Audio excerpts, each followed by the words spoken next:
Alléluia. Amen. Mais tu es là, tu ne dors pas. Tu ne fais que réfléchir à ça. Tu ne penses qu'à ça. Tu crois en Dieu. Tu crois dans la promesse de Dieu. Tu crois dans la parole de Dieu. Mais ton esprit est occupé par autre chose. Les soucis de ce monde. Les soucis de ce monde. Qui t'enlèvent la joie. Qui t'enlèvent la paix. Les soucis. Pas souci. Jérémie chapitre 5 verset 22 nous dit: c'est moi qui ai donné à la mer le sable pour limite. Est-ce que vous comprenez ça? Dieu dit le sable. Moi je l'ai mis comme une barrière pour que la mer ne vienne pas au-dessus de ça. Moi Dieu. Alléluia. Amen. Une limite éternelle qu'elle ne doit pas franchir. La mer ne doit pas franchir. Ces plombs peuvent s'agiter.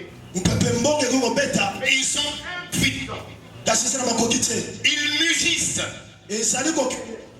Ils mugissent. Comme Goulouma. Mais ils ne la franchissent pas. Vous avez déjà vu l'océan quand il est en train de venir? Il est en train de menacer le sable. Mais le sable lui dit, ça c'est ta limite. Tu ne passeras pas ici. Tu ne passeras pas ici. Dieu a mis dans le sable une loi, une force, une puissance qui dit stop. Ici tu ne dépasses pas. Dieu dit c'est une loi éternelle. Personne ne peut la changer. Ça ne dépend pas du fait que le sable est si petit par rapport à l'immensité de l'océan. Ça dépend de ce que Dieu a dit. Dieu a dit, toi océan, tu es arrêté par le sable. C'est la même manière que Dieu t'a parlé. Il t'a donné une puissance. Il t'a donné une force. L'ennemi peut te menacer. Les difficultés peuvent te faire peur. Mais la parole de Dieu te dit, ça aussi ça va passer. Ça aussi ça va passer.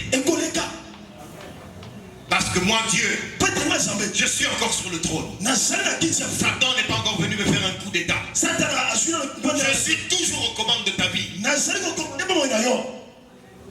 Alléluia. Amen.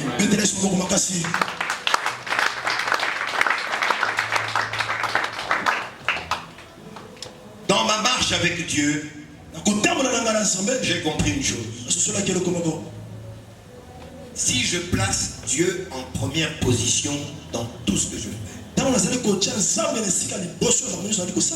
si au lieu de m'occuper des difficultés que j'ai dans le temps présent, j'ai le regard porté sur Jésus-Christ, j'ai toujours eu la victoire. Mais lorsque, comme Pierre, je retire mon regard de Dieu à cause des difficultés momentanées, j'ai des défaites.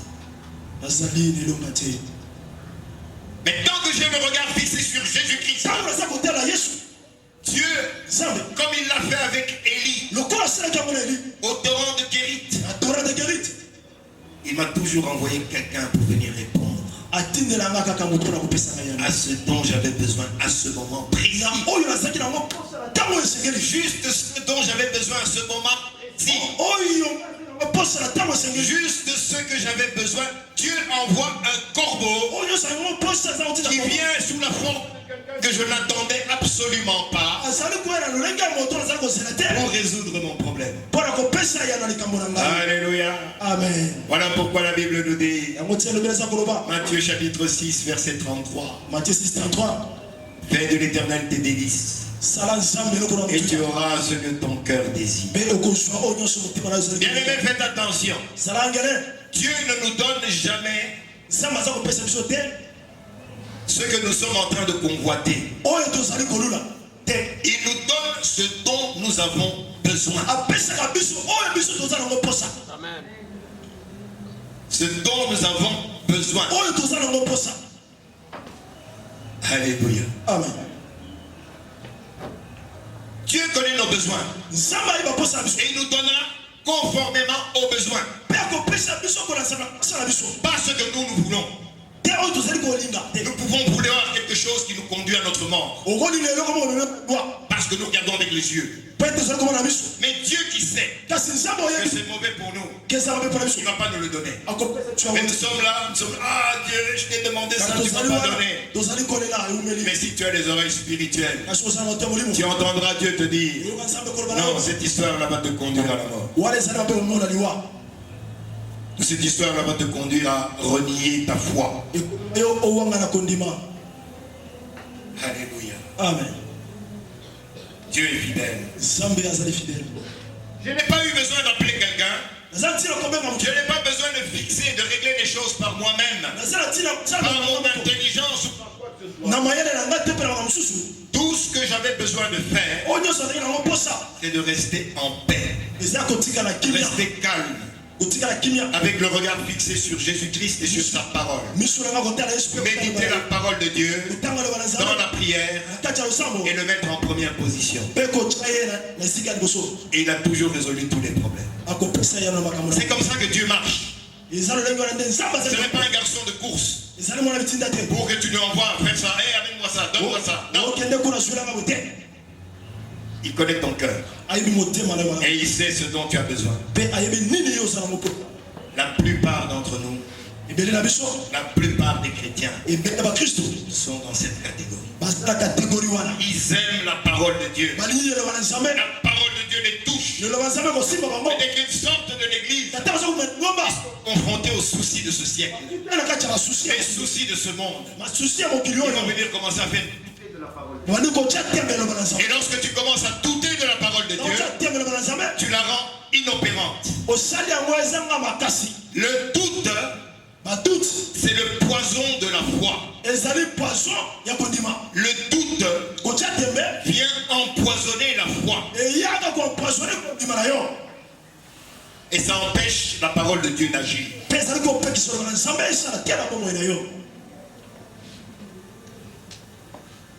La deuxième chose dont Dieu nous parle ici, c'est la séduction des richesses. La séduction des richesses. Vous savez ce que c'est la séduction? La séduction, c'est un mensonge. C'est séduire. Séduire, ça veut dire mentir. C'est-à-dire dire quelque chose afin d'obtenir quelque chose. Mais ce qu'on dit, ce n'est pas la vérité. C'est ça la séduction. C'est ce que le diable est spécialiste dans la séduction. Pour que vous compreniez ce que ça veut dire. Un garçon vient avec des belles paroles parce qu'il veut conquérir le cœur d'une fille. Il va lui raconter des histoires. Moi, je travaille à la présidence. Au moins, je vois les gens que je veux quand je veux. Si tu as des problèmes, je peux passer un coup de fil et ton problème sera résolu. Et tout ça, il le dit uniquement parce qu'il cherche. C'est ça la séduction. Un mensonge. La spécialité du diable. Il a commencé ça dans le jardin d'Éden. Aujourd'hui, c'est toujours la même chose. Il te fait croire une chose, alors qu'en réalité c'est autre chose qui te présente. Il montre à Ève une pomme Et quand elle prend, elle le met dans la bouche, il la transforme, c'est autre chose. Mais elle a déjà pris. C'est ça la séduction. Le diable va te faire croire que sans les richesses de ce monde ici, tu ne peux pas vivre une vie confortable. Tu dois absolument avoir. Sans ça, tu ne peux pas réussir. Alors il est en train de parler à ta chair. Alors il crée la convoitise. La convoitise. On veut avoir de l'argent. On va chercher l'argent. Donc tu n'as plus rien d'autre dans ta tête. Ici, il y a une bonne expression.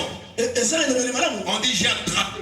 J'ai attrapé $100. Alléluia. Ce n'est pas j'ai gagné. Ce n'est pas que j'ai gagné. Que j'ai travaillé, j'ai gagné. Non, j'ai attrapé. Alléluia. Amen. C'est comme ça qu'on s'exprime, n'est-ce pas? Ah, dis. En tout cas, vraiment, Lélo. J'ai attrapé $100. À toi, je ne m'y attendais pas. Donc, on cherche à tout prix. On est préoccupé. On oublie la parole de Dieu.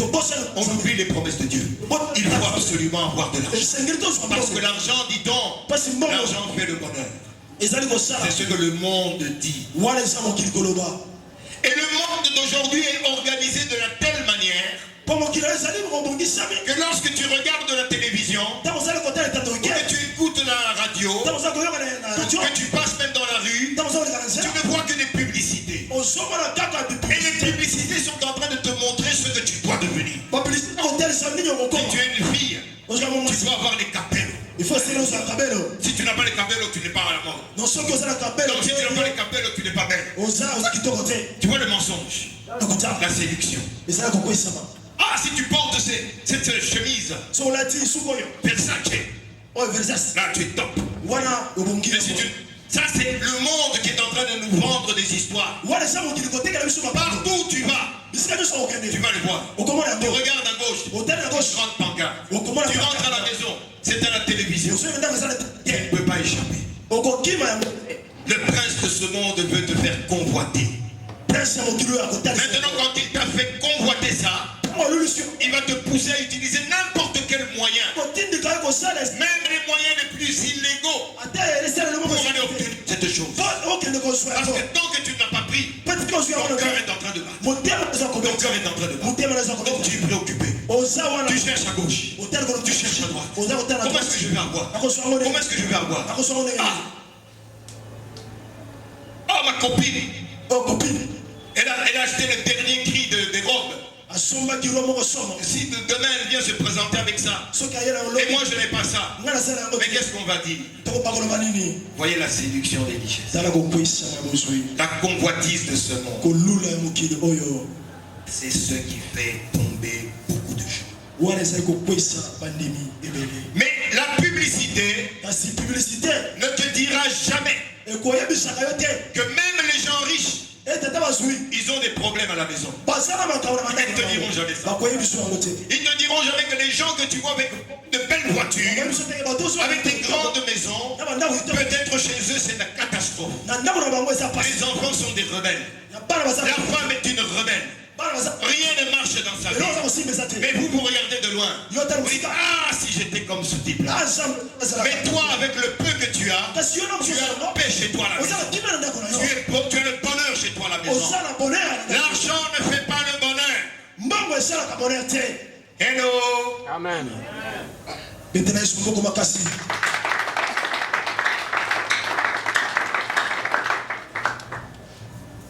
diront jamais que les gens qui ont de l'argent ne peuvent pas obtenir ce que leur cœur désire. Et que l'argent ne peut pas leur donner. Alléluia. Ils cherchent un enfant. Toi tu es là. Tu as 10 enfants. Tu en as même assez. Tu lui dis même, mais lui il a plein d'argent. Même un petit là qu'on peut venir le tromper que c'est ton fils. qu'on veut aller le tromper. Tu te rappelles le jour où on est partis ensemble là? Il y a eu un petit enfant. Mais il est prêt à prendre. Il est prêt à prendre. Alléluia. Amen. La séduction des richesses. Les pièges du diable. Bien-aimés, voilà les endroits où le diable nous attrape. Il nous fait tomber tout le temps là-dessus. Il nous fait adorer des choses. L'argent devient pour nous comme une idole. Nous aimons l'argent plus que Dieu. Là, le diable a déjà mis en nous l'esprit de mammon. La maman occupe notre esprit. Et le Saint-Esprit s'est déjà retiré. Impossible de voir la main de Dieu. Les richesses n'ont rien de mauvais. Non. Dieu veut que nous soyons riches.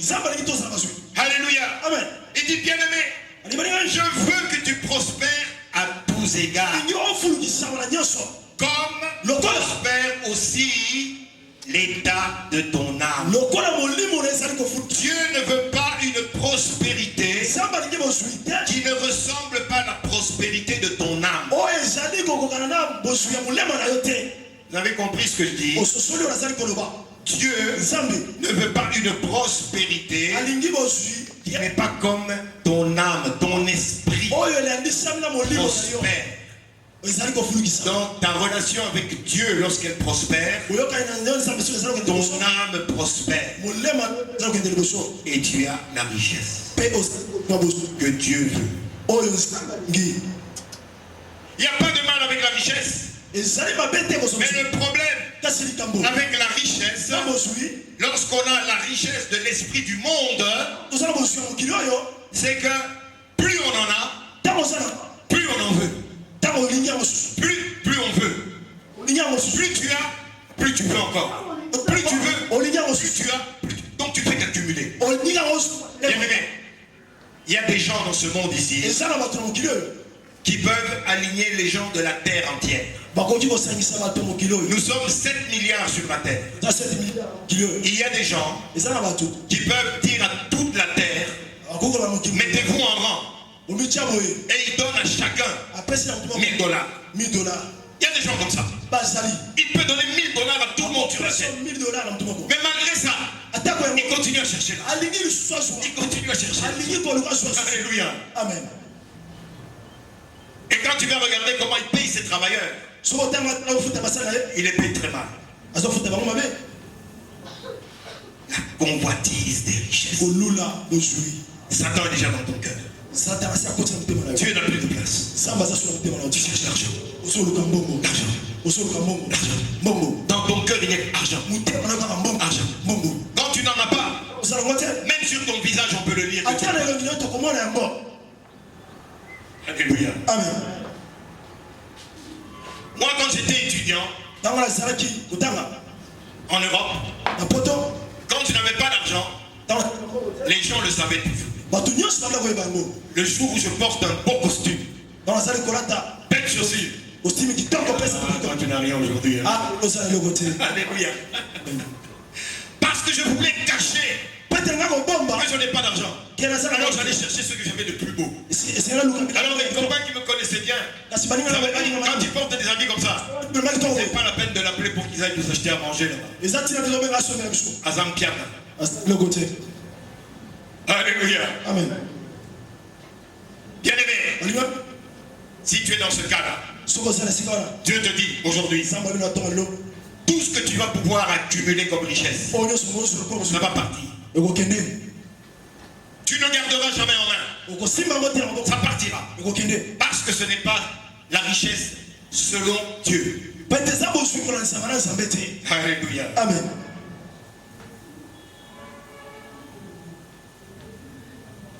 Il n'y a rien de mal à posséder quelque chose. Il n'y a pas de mal. Mais il ne faut pas que ce soit sous la convoitise. La Bible dit la convoitise et les plaisirs de ce monde. Plaisir et et convoitise. Lula plaisir. Donc, séduction et la convoitise sont deux jumeaux. Ils marchent tous ensemble. Quand la séduction vient, elle te fait convoiter. Elle te fait convoiter. Maintenant, il reste une seule étape. C'est que le plaisir se manifeste. Quand le plaisir se manifeste, tu tombes dedans. Séduction, convoitise. Deux jumeaux qui marchent toujours ensemble et qui sont à l'origine de tous les vices, tous les maux. Et c'est ça le plus grand combat que nous avons. La séduction.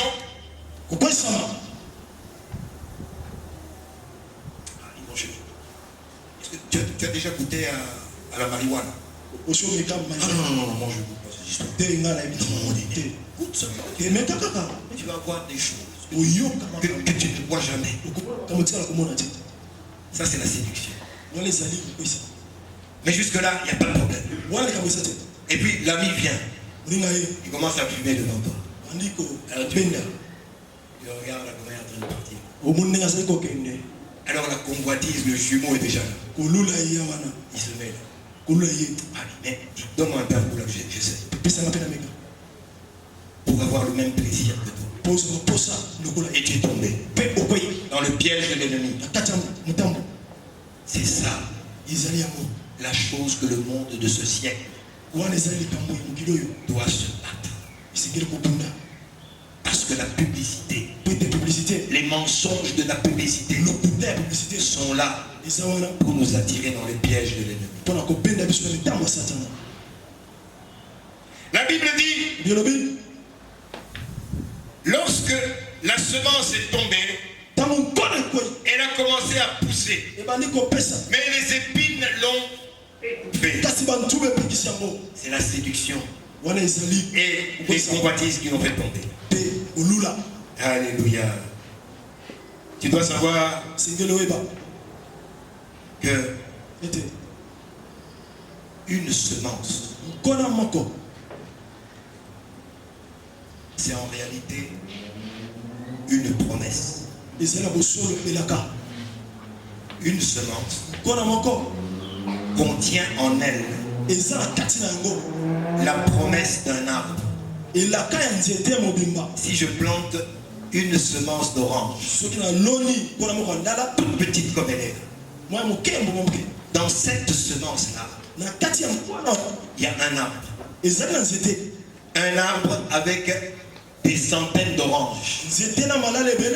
Et dans chaque orange, il y a des dizaines et dizaines de semences. La même semence que celle que j'avais plantée. Donc si j'ai une semence d'orange, en réalité, c'est la promesse que Dieu peut me donner tout un champ d'oranger. Une semence.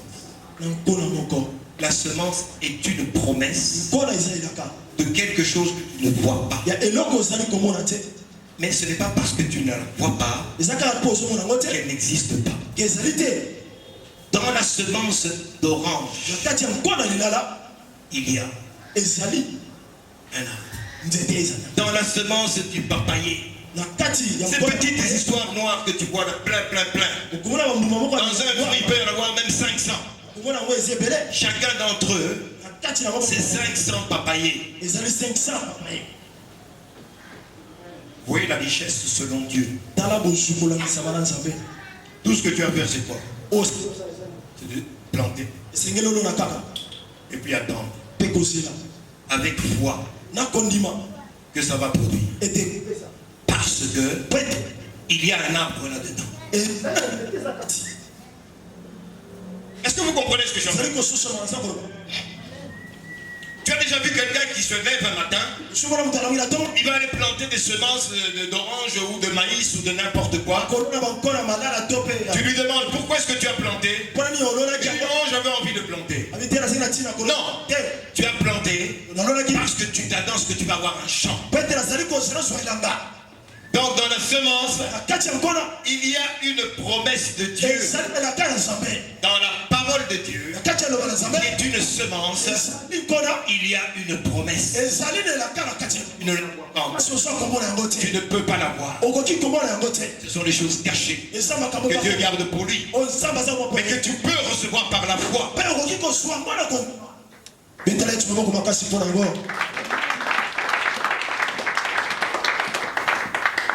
dois comprendre que tu as la patience de planter une semence et puis d'attendre avec foi qu'elle puisse produire des fruits. Tu vas réussir. Mais il ne faut pas faire comme cet agriculteur. Il est allé planter une orange. Le matin, il est déjà. Oh, est-ce que c'est sorti? 2 jours après, est-ce que c'est sorti? Ah non, j'avais mal planté. Il enlève. Il plante encore. Alléluia. Dieu te dit ceci. Écoutez bien. Dieu a mis dans chaque semence la durée du temps de la récolte. Écoutez. Oh, bah, Ndunda. C'est 3 semaines. Hein? Ok, tu commences à manger. Les maïs. Tu plantes aujourd'hui. Tu prends la montre. 1, 2, 30 jours, hein? Combien? 3 mois. 3 mois. Tu viens là-bas. Oui, voilà. Tu manges. Bon, maintenant toi, tu as planté le maïs. Au bout de 2 semaines, tu ne vois rien, tu viens là. Ah non. C'est mal planté. Tu enlèves, tu viens là. Tu as retardé ta bénédiction de 2 semaines. Après tu as son fruit. Autant que Dieu a donné. C'est comme ça que la plupart des chrétiens vivent. Il a semé. Il attend. Ça ne vient pas. Il dit, ah, église, moi, le Kouta. Amen. Alléluia. Amen. Comment va l'on a limité? Amen. Alléluia. La gloire de Siamsus. Il va faire toutes les églises. Il n'aura jamais rien. Toute semence a le temps pour qu'elle produise. Alléluia. Amen.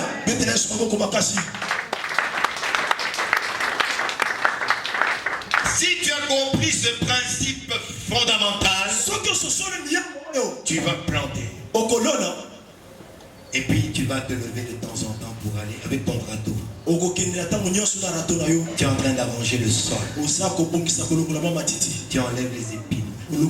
Tu enlèves les mauvaises terres. Pour que la récolte soit une grande. Si tu as compris cette chose que je viens de te dire, c'est le Saint-Esprit qui te parle. Seul. Et tu attends. Et tu veilles.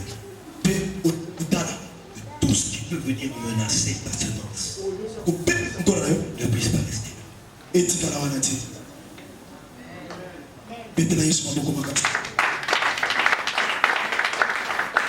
Tout ce qui peut menacer ta semence, tout ce qui peut mettre en péril ta destinée, tout ce qui peut empêcher que la volonté, le plan de Dieu se manifeste dans ta vie, tu vas l'enlever.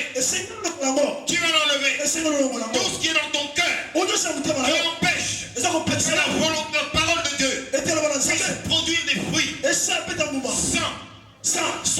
60 ou 30. Alléluia. Et dis, toi, tu n'as aucune place ici. Je veux ma bénédiction. Cette fois-ci, je veux ma bénédiction. Cette fois-ci, j'étais trop impatient. J'étais en train de semer. Je viens enlever. Pour aller semer encore. Je ne fais que retarder. destinée. Mais aujourd'hui, la parole de Dieu m'a été prêchée. Le Saint-Esprit m'a parlé. Je sème. Et j'attends.